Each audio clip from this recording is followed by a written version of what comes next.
Assalamualaikum warahmatullahi wabarakatuh. Alhamdulillahilladzi anzala ala 'abdihil kitab wa lam yaj'al lahu 'iwaja qayyiman liyundhira ba'san syadida min ladunhu wa yubashshiral mu'minina alladzina ya'maluna shalihat anna lahum ajran hasanah. Saudara yang dirahmati Allah Subhanahu wa taala, sahabat Zakat TV di mana saja Anda berada. Apa kabar iman Anda hari ini? Doa dan harapan kami, semoga keimanan kita senantiasa meningkat dari hari ke hari. Dengan meningkatnya keimanan, mudah-mudahan amal-amal dalam kehidupan rumah tangga kita akan terasa semakin ringan. Dengan terasa semakin ringannya amal-amal dalam kehidupan berumah tangga, mudah-mudahan akan menyemarakkan kehidupan rumah tangga, saling akur, saling asah, saling asih, saling asuh, sehingga suasana semarak penuh kegembiraan mewarnai hari-hari dalam kehidupan berumah tangga. Bagi Anda yang sedang terbaring sakit atau sedang tertimpa musibah, kami doakan semoga Allah mengangkat penyakitnya, menggantinya dengan kesembuhan. Semoga Allah mengangkat musibahnya, menggantinya dengan kebahagiaan. Bahagia jika kehidupan rumah tangga senantiasa dalam nuansa asmara, amanah, sakinah, mawadah, warahmah. Saling mempercayai satu sama lain, penuh dengan ketenangan, diwarnai dengan rasa cinta dan kasih sayang yang bermekaran di setiap ruang dan waktu kehidupan rumah tangga. Dalam kesempatan ini, masih dalam seri faktor penghancur kehidupan rumah tangga, kita akan berbicara dengan sebuah tema tentang saling bermusuhan antara pasangan. Memasuki kehidupan rumah tangga, kita biasanya mengiringinya dengan penuh rasa gembira. Dari sesi awal ta'aruf, biasanya yang ada adalah saling keterbukaan hati dan perasaan. Saling keterbukaan kedua tangan sehingga terentang untuk saling menyambut kehadiran satu dengan yang lainnya. Mengawali kehidupan rumah tangga biasanya diiringi dengan perasaan husnudzon atau perasaan saling berprasangka baik satu dengan yang lain. Prasangka baik inilah yang akhirnya mempertemukan mereka dalam kehidupan rumah tangga. Prasangka baik inilah yang kemudian membuat mereka bisa saling bergandeng tangan dan menikmati indahnya kehidupan berumah tangga. Adanya saling berprasangka baik inilah yang membuat mereka mau saling terbuka untuk saling curhat, mencurahkan isi hati satu dengan yang lainnya. Dengan terbukanya isi hati satu dengan yang lain, sehingga terjadilah ikatan hati. Terjadilah keakraban. Terjadilah upaya untuk saling menopang, memikul beban-beban kehidupan rumah tangga dengan perasaan riang gembira. Tanpa keluh kesah, tanpa saling komplain satu dengan yang lainnya. Tetapi dalam kehidupan rumah tangga yang diiringi dengan nuansa penuh kebahagiaan ini, bisa jadi memang tidak selamanya berjalan mulus. Kehidupan rumah tangga mereka baik-baik saja. Tapi kondisi kehidupan rumah tangga mereka bisa jadi penuh dinamika. Yang semula baik-baik saja berubah dengan adanya kesulitan-kesulitan, dengan adanya hambatan-hambatan, dengan adanya ujian-ujian. Menghadapi ujian berumah tangga, jika perasaan baik, prasangka baik, keterbukaan hati ternyata berubah, hati menjadi tertutup, prasangka baik berubah menjadi prasangka buruk, dan seterusnya, maka tidak tertutup kemungkinan justru pada saat menghadapi kesulitan kehidupan, mereka justru saling menyalahkan. Mereka justru saling melemahkan. Mereka justru saling menjatuhkan satu dengan yang lain. Fenomena seperti ini jelas bukan fenomena yang baik. Fenomena yang seperti ini jelas merupakan gelagat buruk menuju pada kehancuran kehidupan rumah tangga jika tidak diiringi dengan kekuatan iman yang membara di dalam dada. Maka ketika menghadapi persoalan-persoalan kehidupan rumah tangga, Allah Subhanahu wa Ta'ala sebenarnya sudah mengingatkan kepada kita semua. Dalam surah At-Taghabun ayat 14, Allah misalnya menyebutkan, Ya ayyuhalladzina amanu, inna min azwajikum wa auladikum aduwwul lakum fahdaruhum. Wahai orang-orang yang beriman, sesungguhnya dari istri-istrimu dan anak-anakmu ada yang menjadi musuh bagimu. Fahdaruhum, maka berhati-hatilah terhadap mereka. Di sini kuncinya ada pada sang suami, kuncinya ada pada kepala keluarga. Betapapun kehidupan rumah tangga saat itu dipenuhi dengan nuansa gonjang-ganjing, dipenuhi dengan nuansa ketidakpastian masa depan, dipenuhi dengan nuansa penderitaan demi penderitaan. Tetap, masing-masing pihak harus bisa menahan emosi, menahan diri, menahan kata-kata, menahan sikap dan perbuatan. Jangan sampai kemudian satu dengan yang lain mulai muncul kecurigaan, kemudian mencari kambing hitam, siapakah pemicu kehancuran, siapakah pemicu datangnya keburukan, kekurangan-kekurangan dalam kehidupan rumah tangga. Banyak fenomena upaya saling mencari kambing hitam dalam kehidupan rumah tangga. Baik dalam keadaan tenang, damai, baik disampaikan dengan serius maupun bercanda. Misalnya saja satu ungkapan yang mengatakan, sini deh bu, tahu nggak bu, kenapa usaha ayah sekarang bangkrut? Bagi pengusaha. Bagi seorang karyawan, dia panggil istrinya, sini deh bu, tahu nggak ibu, kenapa papa lagi asik-asik bekerja, tiba-tiba dipecat? Sang istri yang memang dasarnya tidak tahu urusan di luar rumah, mungkin dia dengan santai juga akan menjawab dengan kalimat, ya tidak tahu ayah, kenapa? Kemudian sang suami mengatakan dengan nada yang serius, ia mengekspresikan rona muka yang penuh kemarahan. Tiba-tiba dengan serius, dia pasang mimik seakan-akan ingin memuntahkan segala emosinya. Tentu saja dalam kondisi seperti ini, istri menjadi terkaget-kaget. Seperti apakah suasana dalam kondisi yang berujung pada saling menyalahkan dan nanti muncul permusuhan ini? Kita akan lanjutkan selepas pesan yang berikut.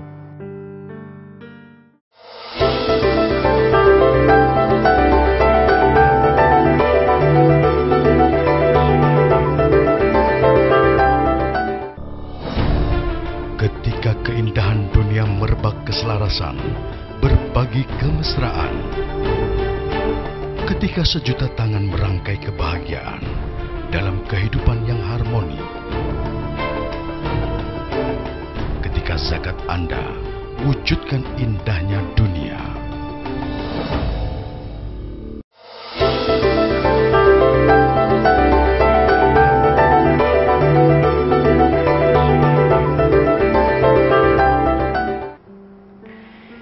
Dalam nuansa yang seperti itu, sang suami kemudian mengatakan, ini gara-gara aku menikahi kamu.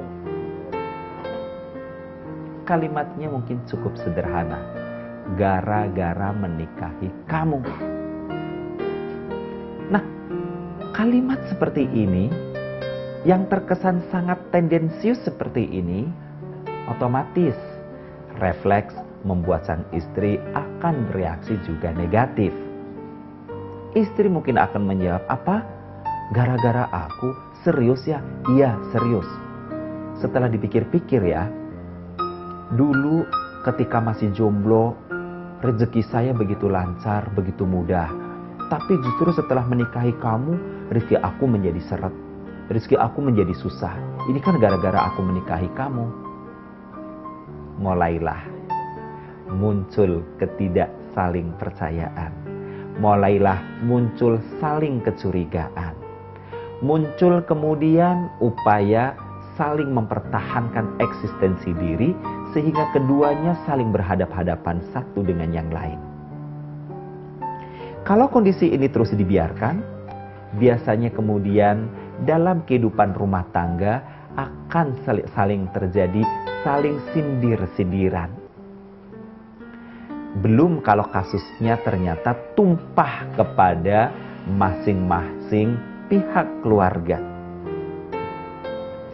Sang suami begitu bertemu dengan keluarga sang istri, dia mengatakan, "Tahukah kalian kenapa sekarang rezeki aku menjadi surut seperti ini?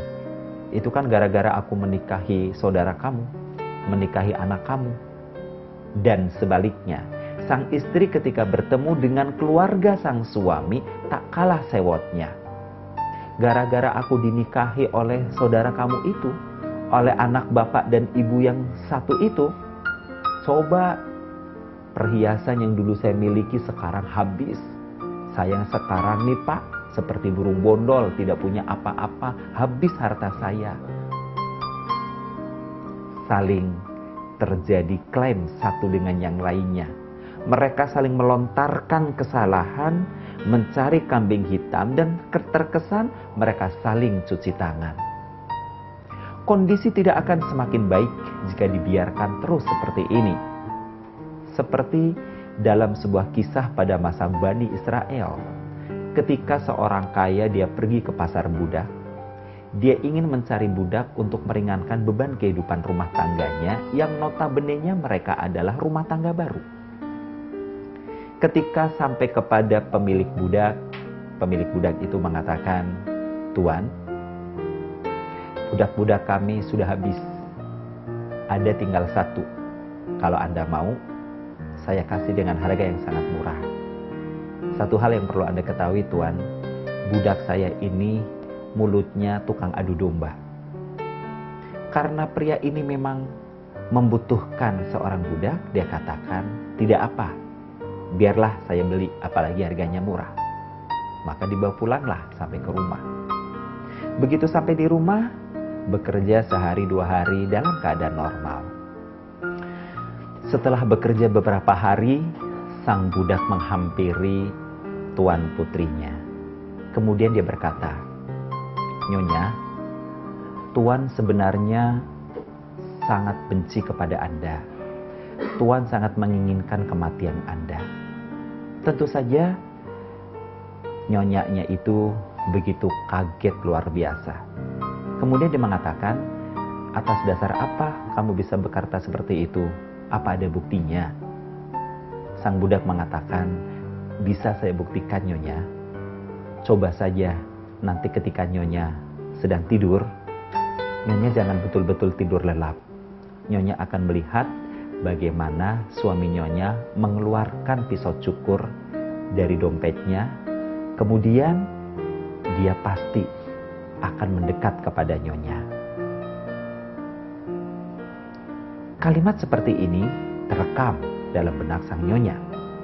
Sehingga benar, ketika dia tidur, dia mencoba tidur ayam.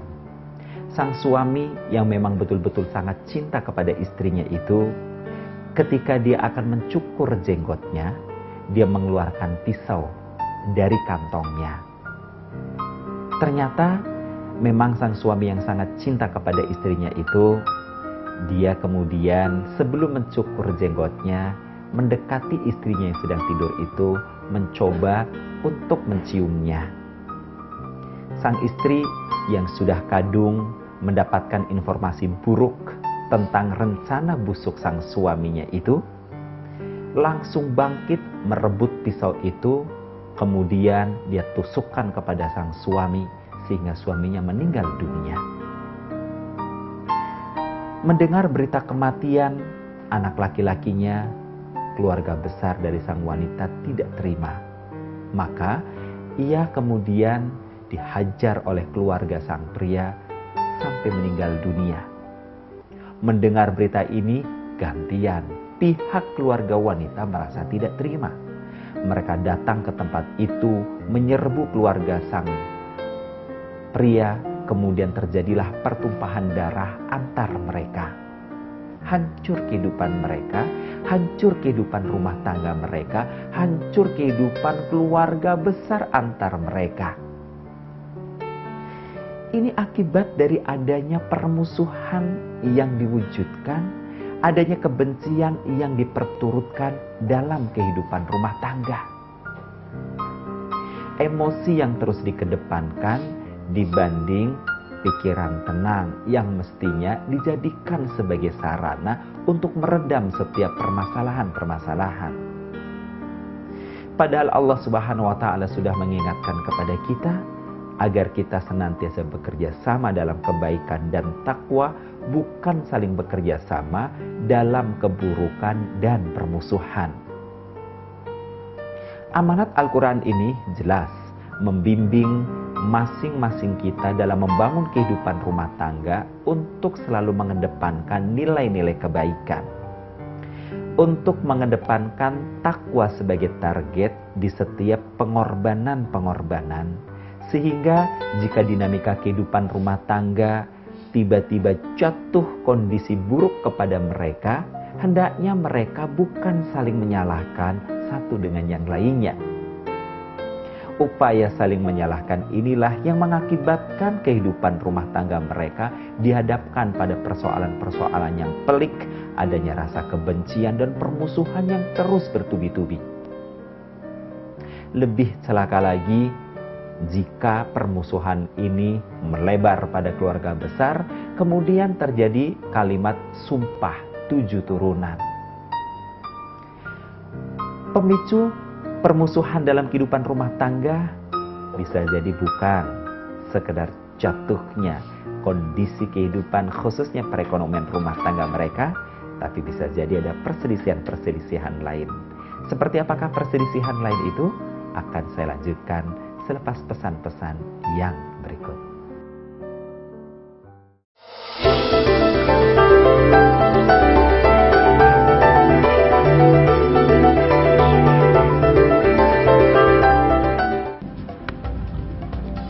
Semangat kemenangan harus berasal dari sportivitas yang datang dari hati. Saya Bambang Pamungkas, saya zakat di Dompet Duafa. Keluarga adalah sumber inspirasi saya. Kehangatannya datang dari hati. Saya Inneke Kusharawati, saya zakat di Dompet Duafa. Berbagi memudahkan rezeki, karena datang dari hati. Saya Ipo Santosa, zakat di Dompet Duafa. Dompet Duafa.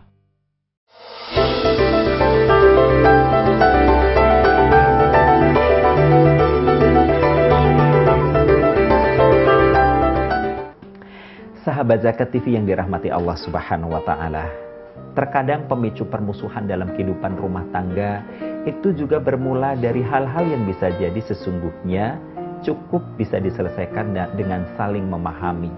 Bahkan bila perlu dalam istilah yang cukup sederhananya adalah TST, tahu sama tahu. Apa itu? Biasanya kalau orang sudah berumah tangga, di sana juga akan melibatkan hubungan kedua keluarga besar, baik dari pihak pria maupun dengan pihak wanita. Kalau sudah berkeluarga, berumah tangga, sepasang suami istri ini pasti punya yang namanya ipar, baik itu kakak ipar maupun adik ipar. Jika punya kakak ipar, kemudian kakak ipar itu ekonominya lebih baik dibanding kehidupan rumah tangga sepasang suami istri ini, lazimnya orang bersaudara, kemungkinan akan terjadi sebuah transaksional yang disebut dengan hutang piutang. Bertolak dari hutang piutang dalam kehidupan berkeluarga bersaudara, memang terkadang seseorang merasa abai. Bagi si adik, meskipun adik ipar terhadap kakak iparnya, mentang-mentang kakak iparnya lebih mampu, adik iparnya ketika pinjam tak kunjung membayar. Kalaupun membayar terkadang tidak sepenuhnya sempurna. Mestinya memang tidak demikian. Hal seperti ini bisa menjadi bibit-bibit permusuhan. Permusuhan yang bisa menjadi faktor penghancur kehidupan rumah tangga. Seperti peristiwa yang terjadi pada sebuah keluarga besar di Pulau Jawa. Di Pulau Jawa ada sebuah keluarga di mana sepasang suami istri yang kehidupannya senantiasa dalam serba kekurangan ekonomi itu suatu saat bertransaksi. Suaminya pinjam uang pada kakak dari istrinya. Ternyata singkat cerita, suatu hari karena sudah pinjam kemudian kadang bayar, kadang tidak, kadang bayar pun tidak sempurna. Suatu hari tibalah keluarga ini mendapatkan hak jatah warisan. Sebut saja keluarga A dengan keluarga B. A adalah keluarga yang miskin, posisinya sebagai adik. Keluarga B adalah keluarga kakak yang posisinya jauh lebih beruntung dibanding keluarga A. Dalam pembagian waris, karena keluarga B lebih mampu, lebih mapan, lebih pandai untuk mengatur tentang pembagian waris. Jadi mudahnya saja, A dan B ini sebenarnya dua-duanya adalah perempuan. Yang suka berhutang adalah suaminya keluarga A kepada keluarga B.